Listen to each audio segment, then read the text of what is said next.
Então, o primeiro ponto que eu queria falar, Vilela, é que assim, até para mim vir conversar sobre esse assunto tem sido extremamente difícil, porque eu me considero cristã, mas no nosso país atualmente existe eu acho que Jesus desceu à Terra, reencarnou em algumas pessoas. Existe uma confusão, né? Que decidem quem é cristão, quem não é cristão nesse país.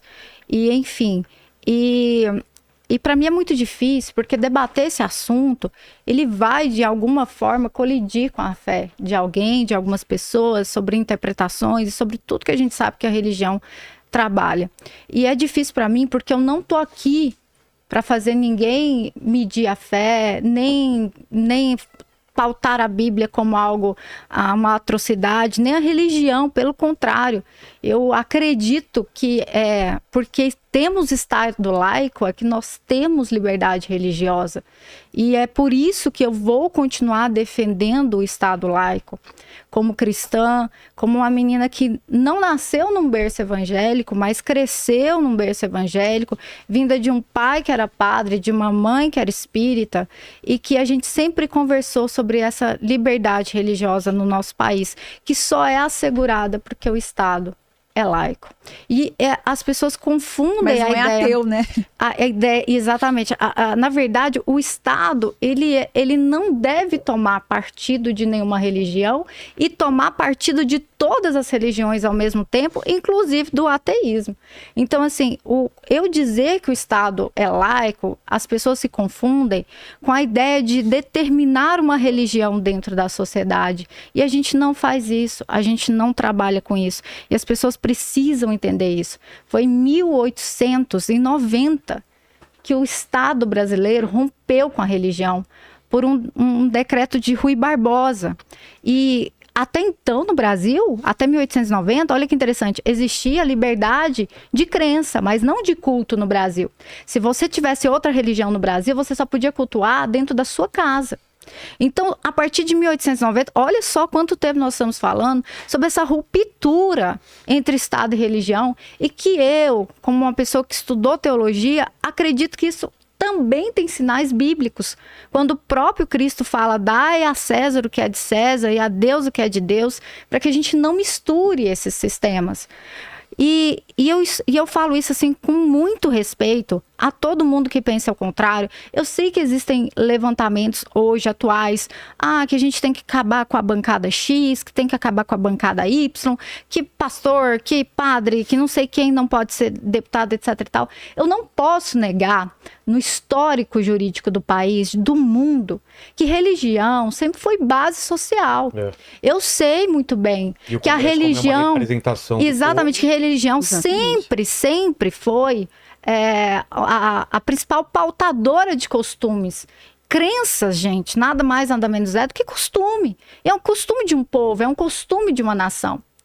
E assim, eu acredito que todo mundo, seja lá qual religião que tenha, pode se candidatar, esteja no Congresso, esteja onde queira estar. Só que a gente precisa, um pouco assim, com muito respeito eu falo isso, entender que, por mais que eu tenha as minhas crenças e convicções religiosas, eu não posso misturar Estado e religião, porque isso é um regresso, é voltar atrás completamente. Eu trouxe alguns exemplos, por exemplo, de quando o Brasil era pautado em religião nas suas legislações, que a gente tem as ordenações filipinas, as ordenações manuelinas, e que olha só que interessante, nas ordenações filipinas dizia, por exemplo, que ao homem, na parte criminal, podia ferir a mulher ou cônjuge desde com um pau ou uma pedra, bem como castigá-la que moderadamente. Também dizia, nas ordenações filipinas, que a mulher que fosse surpreendida em flagrante adultério devia ser executada. No Código Criminal de 1830, a gente ainda tem outras desigualdades. Os crimes sexuais foram contemplados por essa legislação, mas sempre com uma condição de proteger a família, nunca a vítima. E sem contar outras inúmeras construções que nós tivemos de legislação que custaram muito. eu posso dizer, por exemplo, que a base religiosa para proibir o divórcio no Brasil, nas religiões, que a gente sabe que é uma discussão muito grande. Pode divorciar, não pode divorciar, você vai ter inúmeras interpretações. Nos custou muito caro como mulheres até 1977. É de 1977 a lei que permitiu o divórcio no Brasil.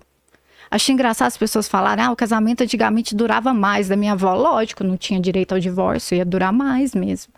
Então, o que eu estou querendo construir aqui é a ideia de que a gente não pode trazer nenhuma religião como pauta exclusiva de legislação, porque isso é regredir no que a gente está avançando. O Estado, como o nascimento das leis no nosso país, ela teve base religiosa? Teve. Mas a gente chegou ao ponto de hoje podermos perceber que eu não posso fazer isso. Porque a partir do momento, Vilela, que eu falo, que eu acho que a minha religião pode pautar leis no país, eu não tenho como ser contra o Estado Islâmico. Eu não tenho como condenar países asiáticos que proíbem a entrada da Bíblia. E eu fui ler, são mais de 40 países que você não pode entrar com a Bíblia. Então, eu não posso fazer essa mistura, eu não posso trabalhar com a ideia de pecado, de condenações bíblicas, dentro de um ambiente em que nem nós que somos cristãos, porque para quem não sabe, o católico, o evangélico é cristão, acreditam em Cristo, a gente tem concordâncias em tudo. A gente não concorda em tudo, a gente discorda em tudo. E isso é muito perigoso. Eu preciso falar isso, embora eu seja cristã. Eu acho e continuo defendendo que a deputada obedeça o que Deus colocar no coração dela. Eu acho que ela vai oferecer o quê? Ela tem isso para oferecer mesmo. Ela nunca se esquivou de que é católica. Ela não é um estelionato político. Todo mundo que votou nela sabe o que ela representa. Então ela vai representar ali, vai. Só que quando a gente fala de lei, de justiça e de criminalização no país, a gente tem que entender que eu vou estar legislando para umbandistas, espíritas, ateus, e que a minha religião me proíbe várias coisas que não proíbe essa pessoa. Olha que interessante, quando eu estava vindo para cá, o rapaz que foi me buscar, eu falei assim, eu vou perguntar para ele, o que ele acha? Ele era ateu. E assim, obviamente, como ateu, a primeira coisa que ele falou assim, me preocupa essa mistura de religião com Estado. E assim, dada esses trabalhos que a gente está falando, mudanças que parecem insignificantes dentro da nossa legislação, elas trazem muito prejuízo, deputado. Por exemplo, o próprio Estatuto Nascituro, né, que ficou aí parado, né? Acho que ele foi arquivado, eu não sei. Não se avançou, Porque, embora arquivado você pense assim, mas o Estatuto do Nascituro, ele está dando direitos, né? Para quem não entende, o nascituro, num termo jurídico, seria aquele que ainda não nasceu. Vou falar de uma forma mais simples para as pessoas entenderem. Mas que eu entendo aquilo como vida e como eu tenho que dar direitos para ele. Quando você coloca um Estatuto do Nascituro que parece inofensivo ao garantir direitos para alguém que ainda não nasceu, desde que eu tenha pautado ideias de concepção e de vida, que também não é uníssono no nosso país, que ainda há uma discussão imensa, tanto no âmbito ideológico, quanto político, filosófico e da ciência, eu tenho o quê? Mais um empecilho no que tange a essas mesmas meninas estupradas. Porque a partir do momento que eu falo para você que a partir da concepção, aquela criança, aquele bebê, vai passar a ter direitos e garantias, então como que eu vou sobrepesar isso no campo jurídico? Isso vai fazer com que... então, mesmo que você tenha sido estuprada e descobriu agora com uma semana, você não vai poder abortar porque a lei garante direitos para esse nascituro. Então, assim, pode ser que não seja o que a lei queria? Não era a intenção da lei? Pode, mas a gente sabe muito bem que a lei é aplicada por homens, por mulheres, por juristas, que acabam interpretando da forma que há. Então, eu sempre pauto pela ideia de que a gente tem que ter legislações com menores efeitos colaterais possíveis.